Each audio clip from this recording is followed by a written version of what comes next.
So first, I would like to thank the organizers to give me the opportunity to present some of the results here. I also want to thank my chair for introducing the topic very nicely, so I can dive in. Before talking about cloud scale view, this is basically a new kind of galaxy surveys that are looking at resolved. Rob Kennicott, who has been professor here, had pioneered these multi-wavelength studies of nearby galaxies, leading the SINGS and the Kingfish survey. And so this is basically the next step, what can be done. And I hope you will agree with me that we can learn new exciting things about it. So we already heard from the previous talks, star formation. Using cloud scale surveys, we basically want to address which physical processes control the formation of stars. The ones we consider observationally typically involve gravity or self-gravity, maybe turbulence injected either by stellar feedback on very small scales or large scales by non-axisymmetric deviations to a potential like spiral arms or bars, and also considering the radiations, particularly of the massive stars. We are usually more ignorant to cosmic rays and magnetic fields that Christoph just told us we should maybe start considering here. So what I want to talk about is the baryon life cycle within a galaxy, so rather than the global one that Amelie showed you. And what you see here on the left-hand side up here is basically a small region, star-forming region out of a galaxy. And the baryon or the matter life cycle basically goes from atomic diffuse gas that is cold and cools even more, so it can become molecular and dense enough and at some point become self-gravitating to basically form stars and stellar clusters. And these stars, stellar clusters, during their formation, particularly the massive stars, eject mechanical and radiative energy, forming H2 regions, may explode at supernovae and other forms of stellar ejector that basically destroy the molecular reservoir around it. We ionize it, so the gas has to cool and become molecular atomic again, and then basically this is the baryon life cycle or matter cycle within a galaxy. We can observe all of this by combining the atomic gas, looking at the H1 line 20 centimeters, using millimeter regime CO as a proxy for the H2, observing the photospheres of stars from the UV to a near-infrared continuum, and then also ionized gas lines to eject this. So this requires basically to cover the full electromagnetic spectrum. For the purpose of this talk, I'll just start with the dense molecular gas here. So I already said Rob Kennicott pioneered this field using kiloparsec scale studies. So we wanted to push this a step further and use physics at high angular resolution in nearby galaxies. That's the collaboration we started about 7 years ago. The aim was to understand the interplay between the small-scale physics of gas and star formation with galactic structure and galaxy evolution by combining observations and theory. I think the theory part we are still working on much more. The aim was basically to build up a panchromatic database that covers atomic gas, molecular gas, dust, ionized gas, stellar populations.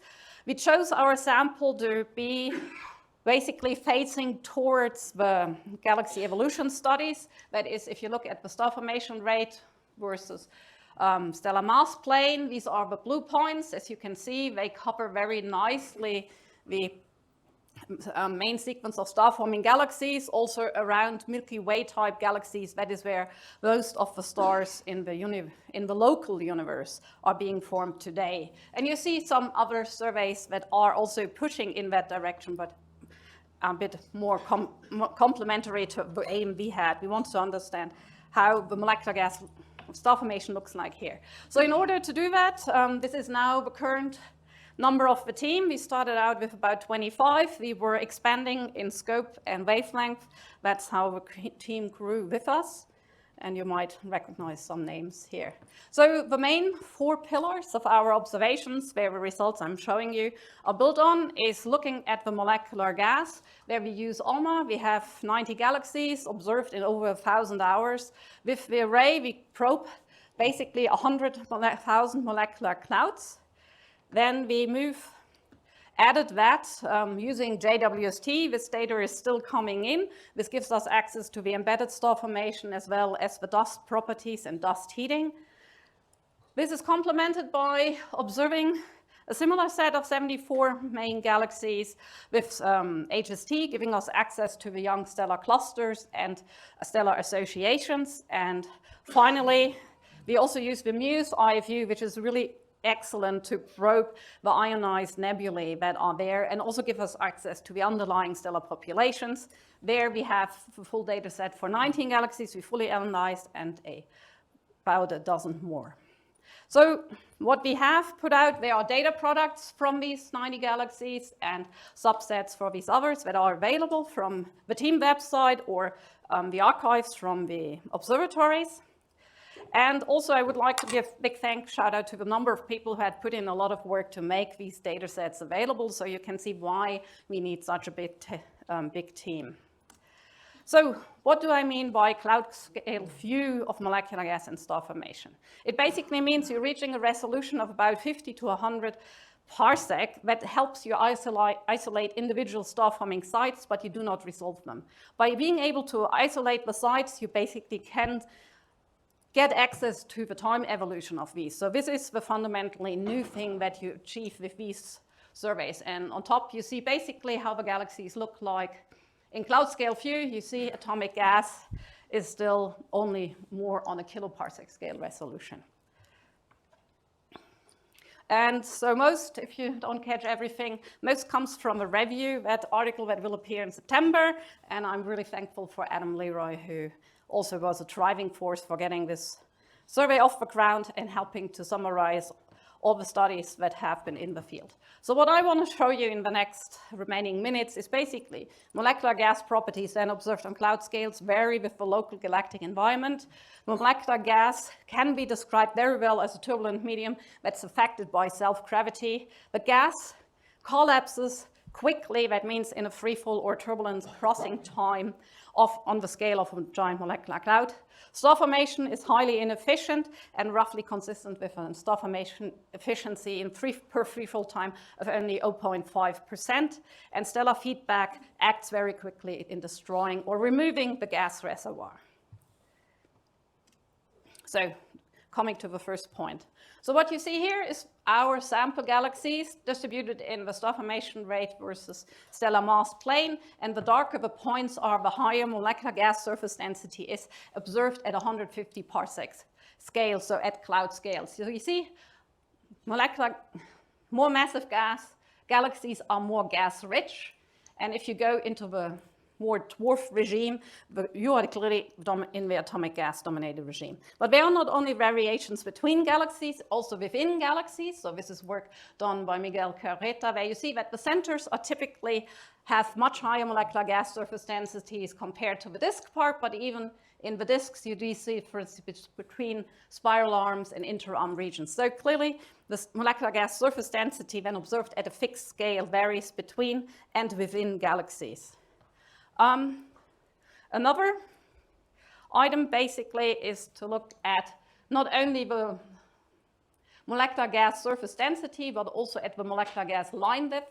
This is a famous plot from the galactic community that they use it to study clouds in the Milky Way. And you see that there's a very nice correlation between these two. These are along these dashed or dash dotted lines, which are a proxy for basically the boundedness of the gas between these two lines has been basically between virialized or just bound galaxies, and you see there's a long trend. There's the dotted lines that run perpendicular to it, give you a measure of the internal pressure, and you see this covers several orders of magnitude here.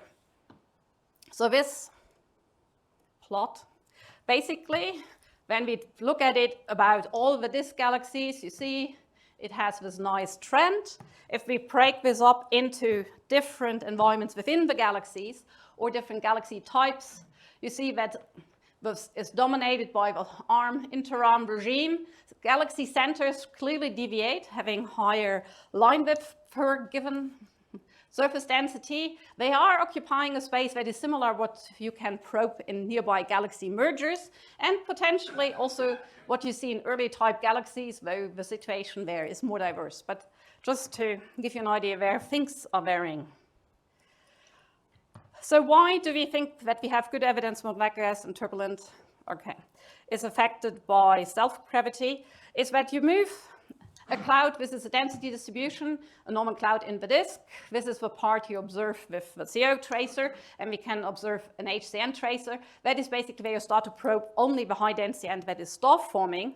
However, if you take the same cloud, move it close in a galaxy center, you see that you're probing a lot of the gas density also with HCN, but the star forming part is lower.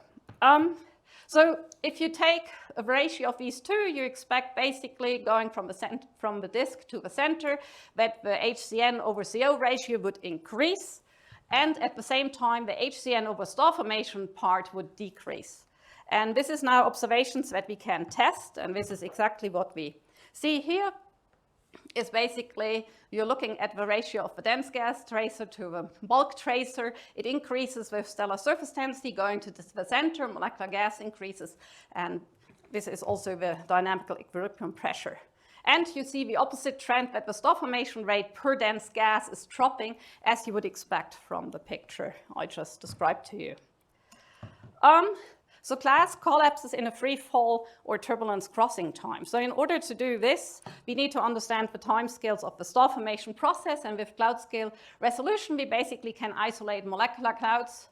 There's the onset of the star formation, the destruction by just overlaying how much the different tracers match these parts. And just to demonstrate this, this is a picture from Catherine Crackle's work. In blue, you see the molecular gas, and you see that the H2 regions shown in gold really are offset from the molecular gas. So using this, there's a whole bunch of work that has been done, and the average cloud lifetime, which is basically this part here, comes to about 5 to 30 million years, depending on the tracer used, the galaxy used, and so on. But it's very clear it is very fast. So using that time scale here, depicted also in yellow, and you calculate what's the typical freefall time of clouds or gas at 150 parsecs, over turbulence crossing time, you see that they really match very well with this cloud lifetime. There's other things like shearing time, orbital time, cloud-cloud collision time, or depletion time are about an order of magnitude or more higher. So star formation is highly inefficient. And how can we access that information? We basically can define the efficiency as the star formation rate, and then the inverse of a molecular gas and a certain depletion, a certain time scale. And as you remember maybe from Emily, star formation rate and molecular gas can be put together in a depletion time, which basically means that you can have another time scale divided by the depletion time to measure the star formation efficiency. So what we have here is the molecular depletion time of about a gigayear, and the calculated the calculated time scale of free fall, and you see that basically they cluster, all the measurements cluster at about an efficiency of 0.5%. So the thing why this is interesting is the star formation efficiency per freefall time was thought to be an important characterization of the star formation rate, how fast it occurs. And in principle, you would have expected that it would be shorter at higher cloud surface densities. And there seems to be an opposite trend. And you would expect that it might increase if the gas appears more bounded, and it is no trend. So this is not what is theoretically expected. It might point incomplete theories, observational biases, we don't know, but there is something to learn about this. This brings me to my last point. Stellar feedback destroys the gas reservoir fast. And coming back to this table, this basically means the overlap between what you see. This phase, basically, that you see is very short. It's about 1 to 6 million years on this. And this basically, if you compare, this is 1 million years, this is 6, means that a lot of the gas clearing happens already here before most of the supernovae go off, which means pre-supernova feedback should be important. We also see that supernova feedback must be important. These are JWST observations shown in red compared with traces of star formation, and Liz Watkins used that to identify about 1,700 star-forming bubbles in here, and doing some statistics on these bubbles, showing that probably bubble merging is important to explain the more shallow slope in the radius distribution of these bubbles. Another work, Ash Barnes had focused on understanding this kiloparsec scale void. He could show that it is probably driven by star formation, and comparison to simulations shows that these features exist. So I think more detailed information would be important. So what would be the next step? It's basically pushing towards 10 parsec resolution, resolving the clouds. And this is now what possible with JWST observations that you see here. There are 19 galaxies already publicly available. You see them up here. And you see the difference in the structure of the ISM, which might be more star formation driven up here. Down here, where it's very clear that bars might play a role, and this is also sorted by stellar mass, basically. Another way to achieve this would be to push to basically targets that are more nearby, like less than 5 megaparsec, where you can start to resolve individual H2 regions and basically use their structure and study these. If you're excited about this, you can find more publications here. There are over 120. There are many data products that are available from various versions. And I'll leave you with my conclusions. Thank you.